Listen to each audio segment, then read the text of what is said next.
Today in the Rockies franchise, our first draft pick of the series, David Geronimo, makes his minor league debut. Welcome back everybody to the Rockies franchise on MLB The Show 21. Year 2 has been a lot more fun already than year 1. Thank you for all the support and the feedback lately. I appreciate how much everybody's enjoying the series right now. If you haven't already done so, please hit that subscribe button, and leaving a like on the video would be helpful as well. With us now a month into the season, we've seen some players go on hot streaks. Unfortunately, more players on cold streaks. And we are changing up our batting order, giving more playing time to players like Raimel Tapia and Connor Joe. The Rockies are 9-14 to start the episode after a 1-9 start. The baseball action's been fun lately, but as we get through more of this first week of May, we see exactly what we saw back in April. Issues for the offense generating much, the pitching being nowhere near good enough, and a terrible start to the month. Here we lost to the Reds 11-3. Andrew Heaney couldn't make it out of the third inning. Just a bad game for the Rockies. They eventually rebound and win a couple close games, no real high-scoring outputs. Over the first 9 games in this month, they never scored more than 6 runs, and they lost that game anyway. Then they lose this matchup to the St. Louis Cardinals 10-0, getting one hit by John Gant. That makes it a 2-7 start to the month. But it also takes us to the very beginning of the AA season, and we're going to spend more time in the minor leagues this year. We don't have a lot of draft picks actually playing there. I want most of them to play single A, and hopefully that helps their development. But David Geronimo, he's starting at AA as a 73 overall. He was a draft pick who had an extremely early MLB ETA of 2022, so he's projected to play basically in the big leagues this season. David Geronimo plays the outfield and first base. He's 5'8", 161 pounds.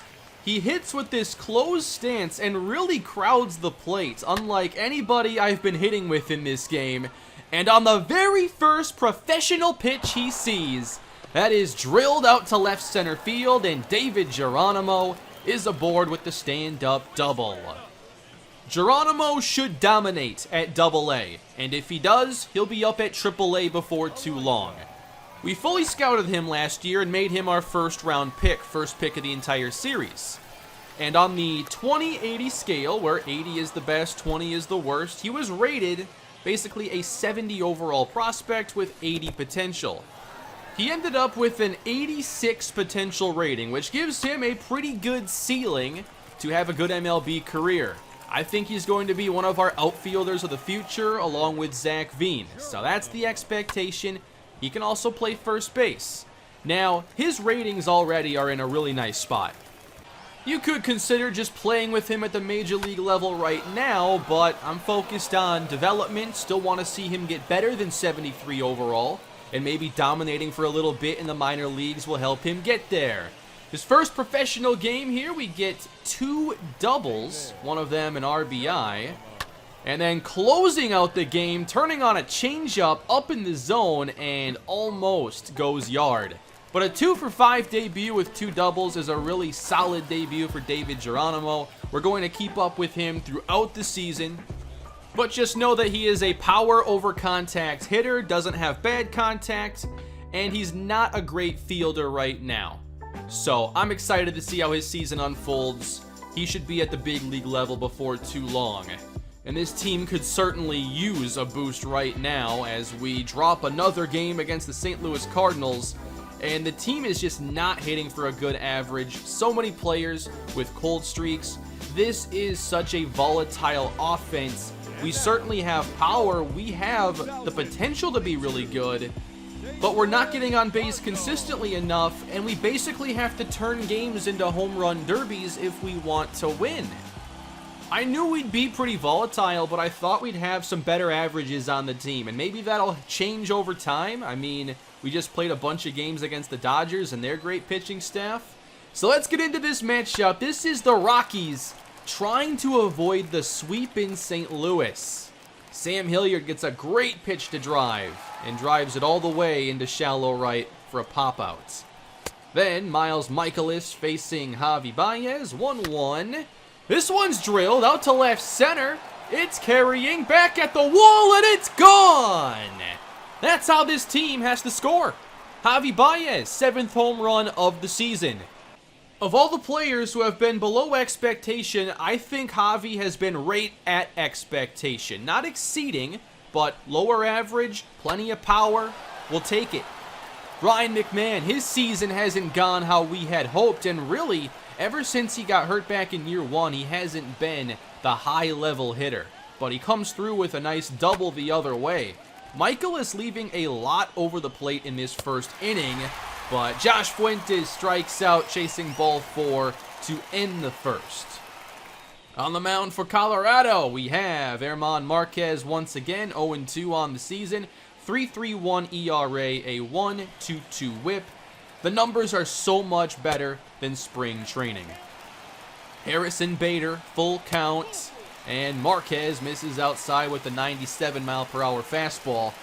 And that's going to bring up someone Rockies fans are very familiar with. Here is Nolan Aronado, the all-star third baseman, playing very well with the St. Louis Cardinals, and we're still trying to replace him. Marquez ends up walking Arenado back-to-back here in the first, giving an opportunity to one of the key players in my Twins rebuild franchise, Paul Goldschmidt. This is going out to deep center. It'll stay in the yard as Raimel Tapia makes the catch, and he's been playing a lot of center field lately. He certainly earned that with his play last episode. And this is odd for Marquez, but he then falls behind Paul DeJong and ends up with his third walk of the inning. A prime chance for the Cardinals. They haven't even gotten a hit yet. And Marquez falls behind Dylan Carlson.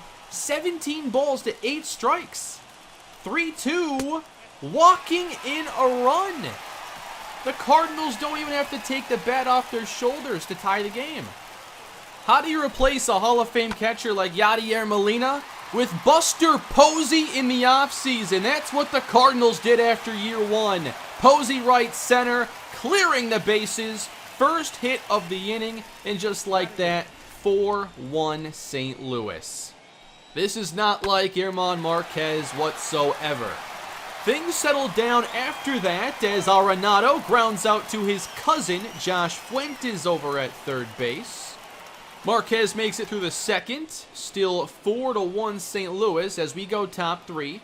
Again, Raimel Tapia back in that leadoff spot, only hitting .215, and he's supposed to be more of a contact over power hitter, but I'd suppose you could say his game is changing a little bit. 4th home run of the season, Tapia drills it out of the park. Had a perfect swing home run with him in the previous episode, and he's outplayed Garrett Hampson, Adam Duvall, and Charlie Blackmon to this point. 4-2 game, bottom 3, trying to see how far Marquez can go. He gets the strikeout of Paul Goldschmidt, thankfully able to more consistently find the strike zone, but this one's hammered to deep right. Back at the wall, Hampson crashing into it makes the catch. He is starting now for Charlie Blackmon, which makes the defense better because of Hampson's overall range. Runner on first now, full count. Buster Posey looks at a sinker low in the zone. Marquez battling back after a bad first inning. Game staying close going into the 4th. Base hit the other way, Josh Fuentes. That brings up Hampson, batting 6th now, and a base hit into left field. Waiting to see more of the power this year from Hampson. It really hasn't been there. One player who's actually been really reliable, though, is Dom Nunez. He's just good at getting on base. And he drives this one out to deep right field. This one's going back at the wall. Carlson robs a home run, and the Cardinals' lead stays intact. Unreal defensive play by Dylan Carlson. I don't think I've hit a home run with Dom Nunez yet. And the wait will continue. We still have an out to work with. Here's German Marquez, who has won a Silver Slugger, but won't be winning anymore as long as I'm controlling his hitting. So close to taking the lead. Bottom 4, Marquez facing Tommy Edman, trying to make it through another inning. Pitch count just hitting 70, and Marquez makes this play himself. Really solid recovery. I still think very highly of Marquez being a long-term top-of-the-rotation pitcher. To the 5th inning now, and Hilliard goes after one high. Michaelis full count, and fouled off by Hilliard. And he's going to battle, despite getting really good hittable pitches. Eventually just taking ball 4 to get on base that way. Hilliard on first, one down. Here is Javi Baez, and he clubbers the first pitch out to left center field. Baez, second of the day, his first multi-home run game with the Colorado Rockies. That ties the game. 8 on the season now for Baez. I want to see him hit 30-40 home runs this season. I think that he's off to a good enough start to get there. Bottom 5. Harrison Bader with the drive out to right center field. Hampson closing the gap but still can't get there in time. And Bader's got pretty good speed. He's all the way to third base leading off the 5th inning. Nolan Aronado trying to give the Cardinals the lead back. 0-2. Not chasing the curveball. 2-2. Not going after that one either. Full count. Going after a sinker low, and a big strikeout for German Marquez. Now Paul Goldschmidt, and here is Marquez unable to find the strike zone again. Close one there, ball 4. Runners at the corners, Paul DeJong 1 for 1 on the day. And it's looking like Marquez might be done here with his second walk of the inning. Bases loaded, we go to the bullpen. Up and down day for German Marquez. And we're going to Seranthony Dominguez out of the bullpen. You have runners on base. You want to get a strikeout. And Dominguez with his 101 mile per hour fastball can certainly get the job done. And does! Against Carlson with the changeup right on the outside corner. Great pitch. Bases loaded, 2 down for Posey. Soft ground ball. Baez over to first. That's how you get out of the inning after a leadoff triple. The game is still tied at 4. Miles Michaelis still in the game. Pitch count, not all that much of a concern. 2-0 to Rogers, who swings and misses at a high fastball. 2-1. Pretty much the same pitch. Out to left center field. Brendan Rodgers, home run. Rockies take the lead. He actually threw that one a little bit faster and even more towards the middle of the plate. Like I said, when the Rockies have things going their way, it's when they're hitting home runs. Now it's time to bring in one of the team's hottest hitters to start the season, Connor Joe. He is getting some starts now against left-handers, and I think that he'll have a chance to earn even more playing time. But he strikes out here to end the 6th. Rockies give this 1-run lead to Darren O'Day, who has been maybe the best reliever for the team all season. And the first pitch of his outing is driven out to left field, down the line, and gone. Tyler O'Neill, home run to tie it, his 4th of the season. Hoping to keep this game tied. Runner on, Tommy Edman grounded over to Fuentes. Out at second, Rockies pick up a nice double play. Let's go into the bottom of the 7th inning. Still tied at 5, and Scott Oberg in the game gets Goldschmidt to chase outside the zone. Paul DeJong looks at a fastball for a strike, then fouls off a changeup that was hittable. But Oberg comes back with a great slider on the outside corner, tied going into the 8th. Here's Garrett Hampson with 2 down with just a .610 OPS. Not much more than singles with him this season. He grounds this up the middle, flies down the line, and beats out the throw. We'll take it, infield single. And now Brendan Rodgers at the plate with Hampson taking off and getting there safely. Rodgers with the RBI chance and fouling off the 12-6 curveball.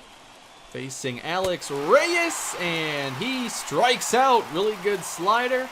Rodgers chases. We go bottom 8. Scott Oberg staying in the game. Fastball hits the outside corner. 1-2. Carlson grounds it up the middle and through. Again, going to the bullpen, Joe Smith has been really solid this year. 10 innings, under a 2 ERA. Runner at second now for Tyler O'Neill, who strikes out on the low sinker. St. Louis pinch hits Nick Dunn, and this is going to the backstop. Runner advances to third base. 1-1, grounded to the right side. Routine play made by Rogers.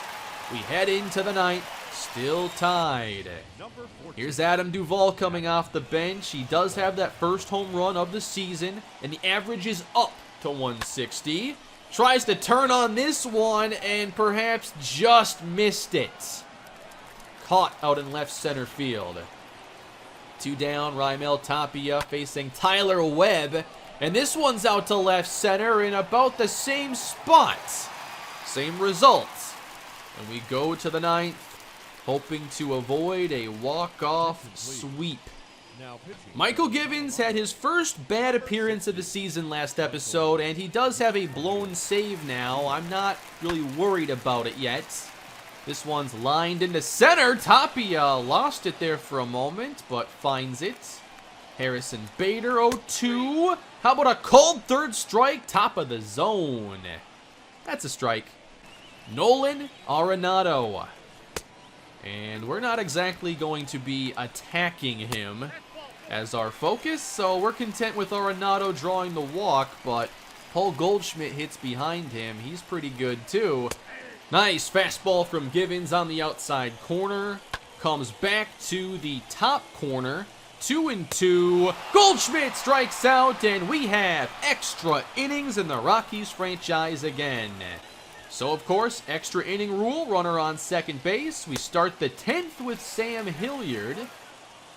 Count at 2-2.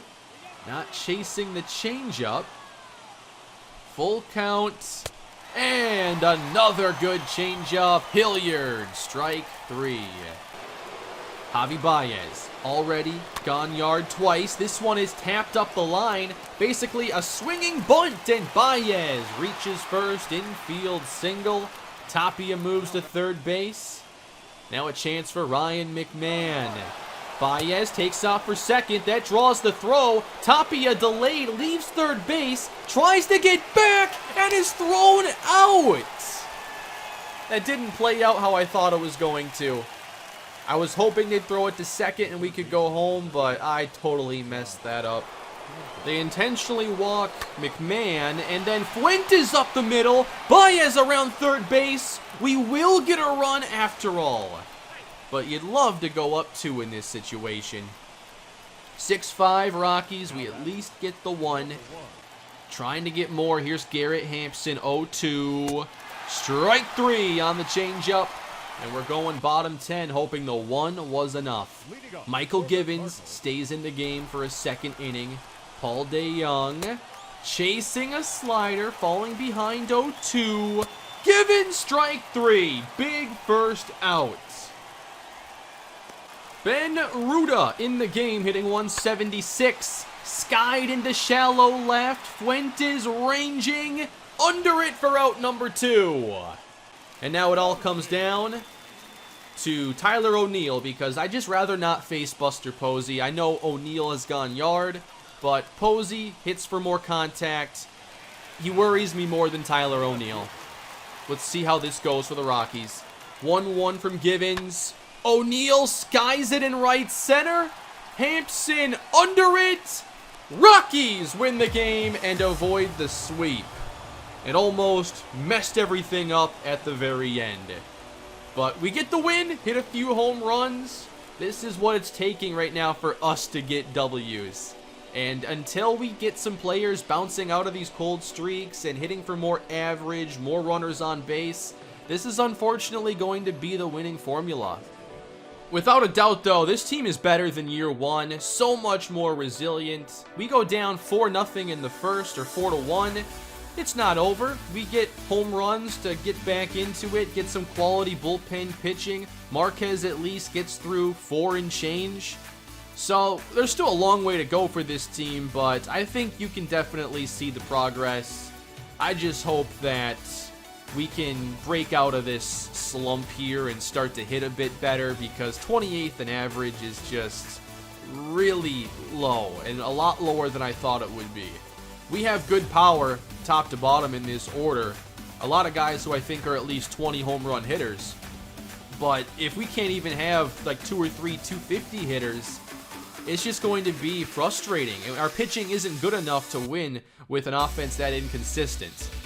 You have 3 players right now hitting 250 or better: Sam Hilliard, Dom Nunez, who bats 8th every day, and Connor Joe, who doesn't even play every day right now.